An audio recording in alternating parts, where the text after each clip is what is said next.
కృష్ణవేణి ఆ పుస్తకం చదివితే తనకు మరణం తప్పదు.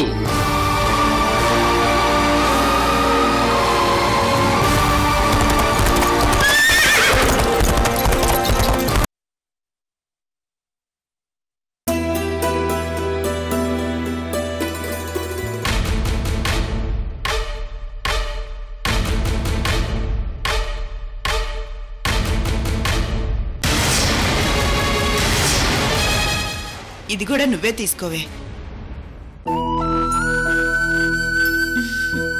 అమ్మా, కృష్ణవేణికి స్వీట్ ఇవ్వు. అయ్యో, స్వీట్స్ అయిపోయినాయమ్మా.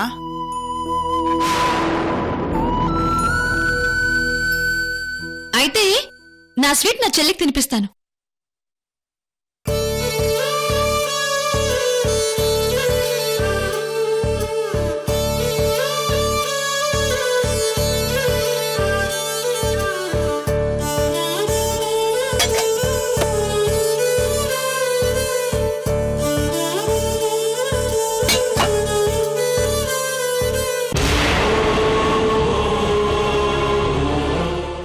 మావయ్య గారు, బెయిల్ వచ్చిందనగానే చాలా హ్యాపీగా ఫీల్ అయ్యి అల్లుడికి స్వీట్స్ తీసుకొచ్చారు.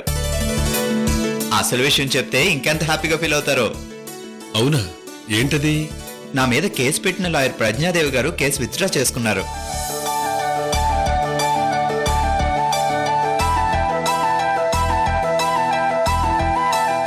అవును లక్ష్మీనారాయణ గారు, పోలీసులు కేసు క్లోజ్ చేసి కోర్టుకి ఇన్ఫార్మ్ చేశారు. సో అరవింద్ కేసు నుంచి పూర్తిగా బయటపడ్డాడు.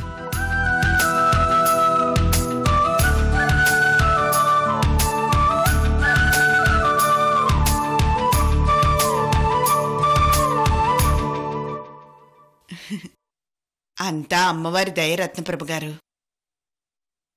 అమ్మవారి దయ ఉందని మేము నమ్ముతున్నాం. కాని కేసు నుంచి బయటపడ్డానికి మాత్రం ఓ రకంగా మా కోడల కృష్ణవేణే కారణం.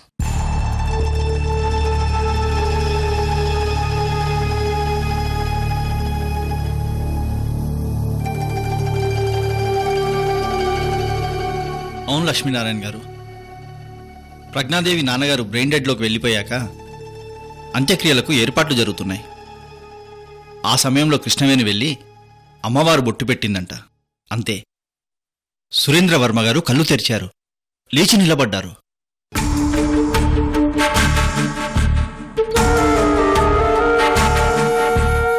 సురేంద్ర వర్మగారే స్వయంగా ఇంటికొచ్చి కేసు విత్డ్రా చేసుకున్నామని చెప్పారు.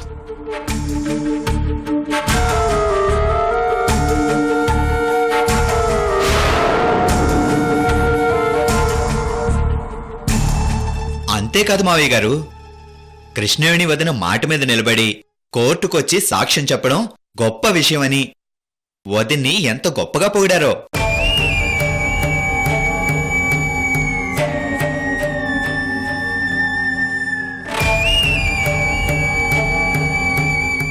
అవును లక్ష్మీనారాయణ గారు, అలాంటి గొప్ప కోడల్ని ఇంట్లో నుంచి బయటకు పంపించటం నేను చేసిన పొరపాటు అనిపించి మళ్లీ నేనే స్వయంగా వెళ్లి కృష్ణవేణిని ఇంట్లోకి తీసుకొచ్చాను.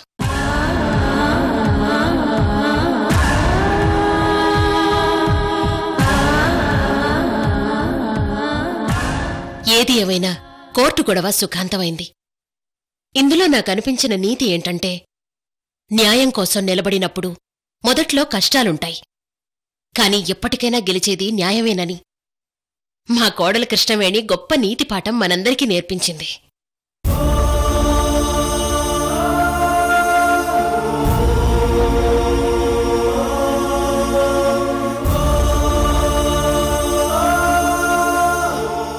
చాలాసార్లు ఈ విషయం చెప్పాను, కానీ ఈరోజు మళ్ళీ చెప్తున్నాను. కృష్ణవేణి గొప్ప కోడలను మేము మెచ్చుకుంటున్నామంటే అది మీ పెంపకం యొక్క గొప్పతనమని నేను మనస్ఫూర్తిగా నమ్ముతున్నాను.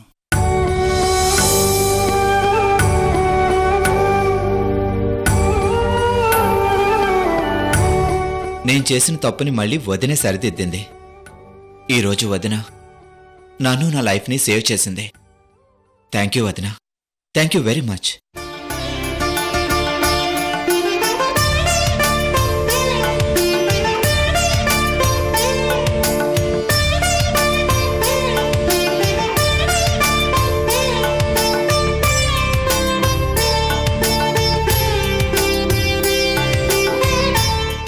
రత్నప్రభు గారు, అమ్మాయిని అల్లుణ్ణి పుట్టింటికి తీసుకెళ్తాం. అలాగే సంతోషంగా తీసుకెళ్ళండి.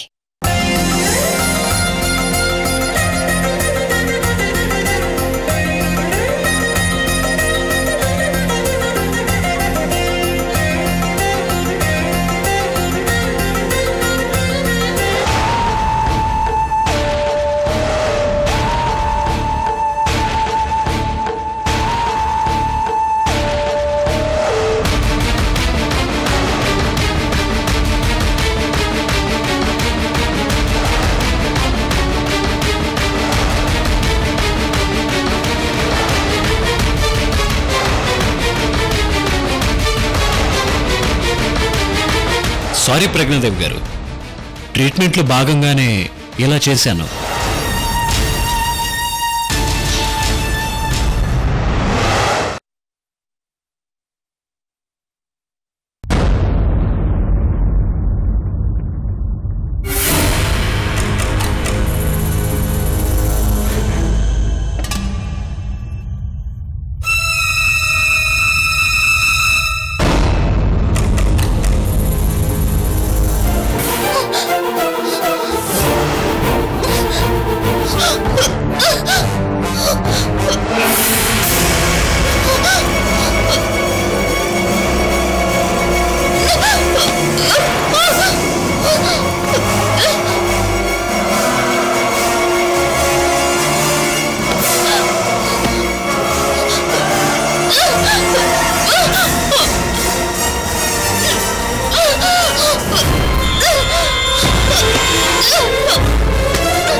ప్రజ్ఞ, అమ్మా ప్రజ్ఞ, ఏమైందమ్మా?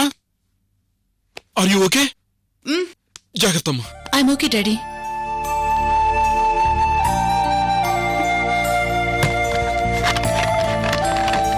తాగమ్మా.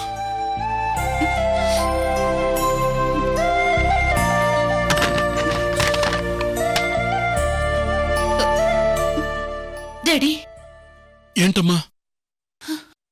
ఎన్ని రోజులు అదృశ్య రూపంలో వచ్చి నన్ను బలవంతం చేసిన వ్యక్తి ఎవరో తెలిసిపోయింది డాడీ. ఎవరమ్మా? డాక్టర్ మనోజ్.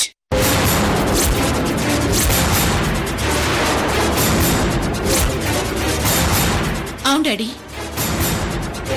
నాకు నా గత జన్మ గుర్తుకొచ్చింది. గత జన్మలో ఆ సైక్రియాట్రిస్ట్ ఒక రాజు గెటప్లో నన్ను బలాత్కారం చేస్తున్నాడు. నేను స్పష్టంగా చూశాను డాడీ. ఆ గత జన్మ రాజు, ఈ జన్మలో సైక్రియాట్రిస్ట్ మనోజ్ ఒకేలా ఉన్నారు డాడీ. ఏంటమ్మా నువ్వు అనేది? గత జన్మలో రాజు ఏమిటి, ఈ జన్మలో సైకియాట్రిస్ట్ ఏమిటి? వాళ్ళిద్దరూ ఒకేలా ఉండడం ఏమిటమ్మా? లేదు డాడీ, నేను చెప్తున్నది నిజం. చూడమ్మా, డాక్టర్ మనోజ్ చాలా గొప్ప సైకియాట్రిస్ట్.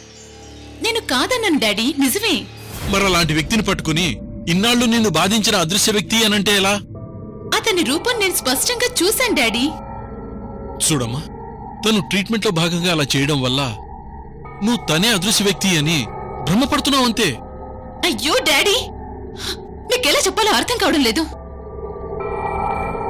చూడమ్మా, డాక్టర్ మనోజ్ నీకు ట్రీట్మెంట్ చేయడం వల్లే కదా నీకు గత జన్మ ఉందని భ్రమపడుతున్నావు. అంతవరకు నిజం. కానీ అతనే నిన్ను కల్లో భయపెట్టే వ్యక్తి అనంటే మాత్రం నేను నమ్మలేకపోతున్నాను. సరే డాడీ, ఇప్పుడేం చేద్దాం? చూడు, నువ్వు నాతో చెప్పిన విషయాలన్నీ మనోజ్ గారికి ఫోన్ చేసి చెప్పు. మరైతే నాకు గత జన్మ ఉందని, ఆ జన్మలో నన్ను బాధ పెట్టిన వ్యక్తి అచ్చు మీ రూపంలోనే ఉన్నారని అతనికి ఇవన్నీ చెప్పమంటారా? తనకి ఈ విషయాలన్నీ చెప్తేనే కదా నీకు పర్ఫెక్ట్ ట్రీట్మెంట్ కి ప్లాన్ చేస్తాడు.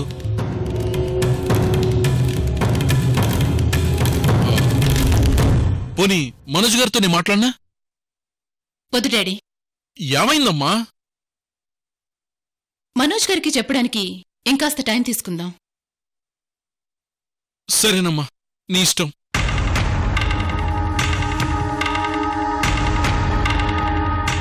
డాడీ, ఏంటమ్మా? కృష్ణవేణి గారి హస్బెండ్ కి ట్రీట్మెంట్ చేసింది కూడా మనోజ్ గారి కదా? అవునమ్మా. కృష్ణవేణి గారు కూడా మనోజ్ గారు గొప్ప సైక్రియాట్రిస్ట్ మీతో చెప్పారన్నారు కదా? మనోజ్ గారి గురించి మనకంటే కృష్ణవేణి గారికి బాగా తెలుసుంటుంది. చూడమ్మా, నువ్విలా మనోజ్ గారి గురించి నాతో డిస్కస్ చేయడం వల్ల ఏమీ ఉపయోగం లేదు. కృష్ణవేణి గారిని అడిగితే ఆ మనోజ్ గారి గురించి డీటెయిల్గా చెప్తారు. అప్పుడు మనం నిర్ణయానికి వచ్చి మనోజ్ గారిని కలుద్దాం. ఏమంటావు? సరే డాడీ, నేను కృష్ణవేణి గారికి ఫోన్ చేసి కలుస్తాను. That's better.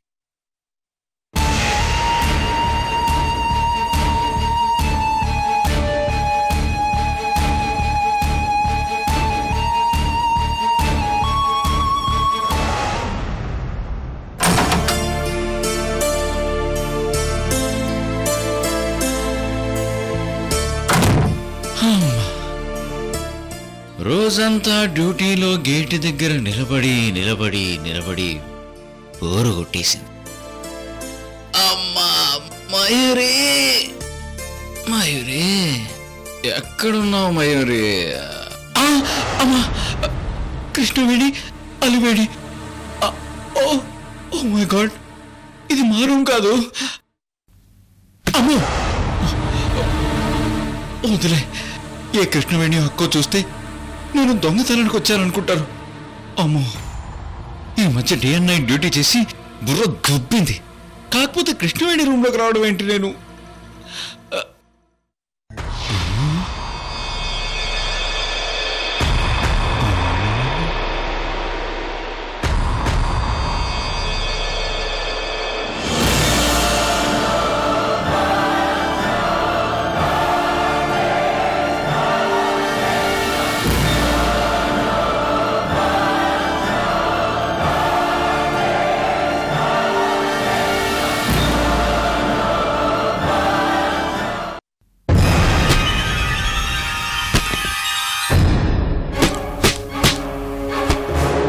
పుస్తకం ఏంటి? ఏదో విక్రమార్క బేతాళ కథలో పుస్తకంలా ఉంది.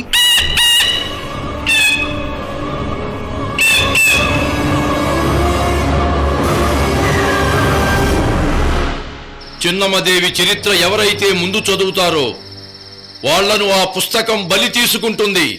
ఈ పుస్తకం చదివాననుకో పెద్ద టైంపాస్ అయిపోద్ది. చదువుతా.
మయూరి, కళ్ళద్దాలు మర్చిపోయాను. తీసుకోండి.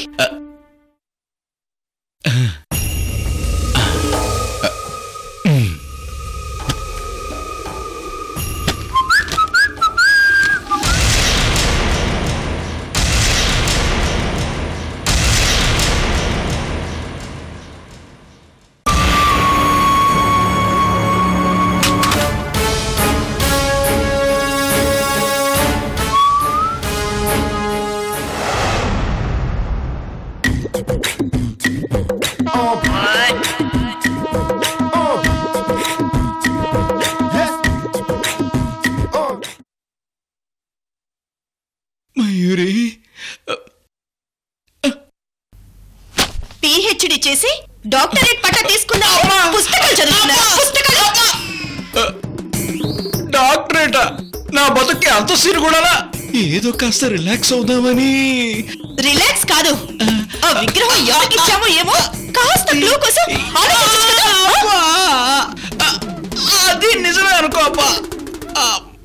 పోయాయి, విగ్రహం పోయింది. ఏ క్షణంలో ఏం జరుగుతుందోననే టెన్షన్ లేదు కానీ రిలాక్స్ కావాలా మీకు? రిలాక్స్. నిన్ను మయూరే కొట్టద్దు మయూరే, ప్లీజ్ మయూరే. అసలే ఆ విగ్రహం మన కులదేవతంట. ఏదో యజ్ఞం చేయాలంట, లేకపోతే మన వంశంలో ఒకరి ప్రాణాలు పోతాయంట.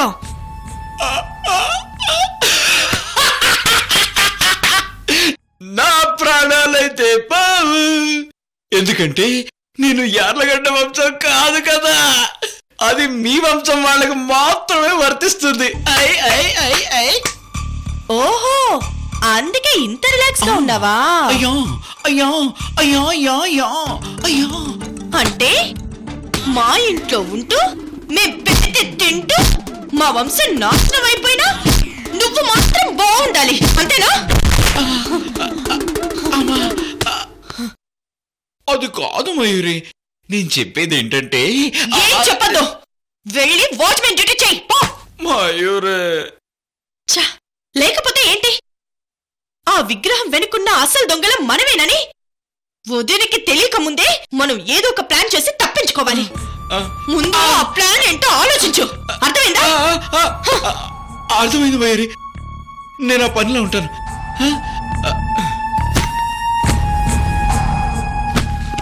మళ్ళీ పుస్తకం తీసుకున్నా? అయ్యో, ఇది కృష్ణవేణి రూమ్ లోంచి తెచ్చిన పుస్తకం, అక్కడే పెట్టేస్తాను. సరే పోండి.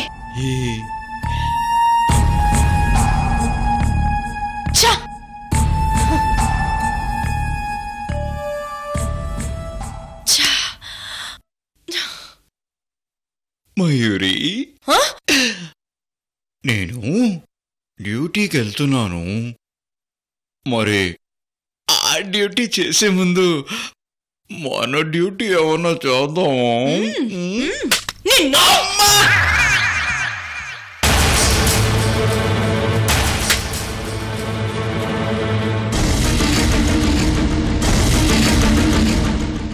దీక్షితులు గారు చెప్పినట్టు ఆ విగ్రహం అంత ఇంపార్టెంటా? అనవసరంగా అమ్మవారి జోలికి వెళ్ళాం. అమ్మ తల్లి క్షమించమ్మా. అయ్యో, ముందా చిన్నమ్మదేవి పుస్తకం చదవాలి.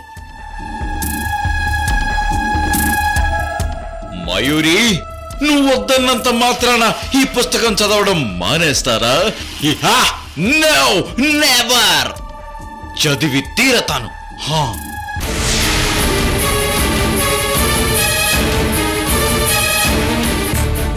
అమ్మో, కృష్ణవేణి వస్తుంది. ఇప్పుడు ఈ పుస్తకం నా చేతిలో చూసిందంటే నా రూమ్ లోకి ఎందుకు వెళ్ళావని గొడవ పెట్టుకుంటుంది.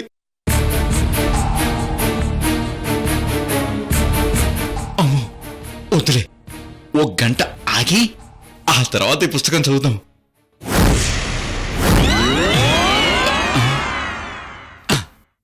అమ్మా, ప్రస్తుతానికి నేను ఈ పుస్తకం చూడలేదు. అసలు ఈ పుస్తకం ఇక్కడికి ఎలా వచ్చిందో నాకు తెలీదు.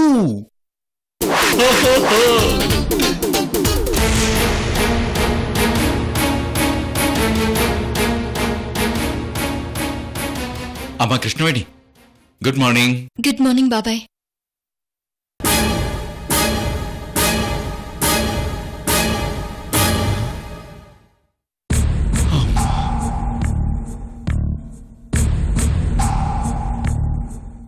ఎస్పీ గారు, అమ్మవారి విగ్రహం మా కులదేవతది.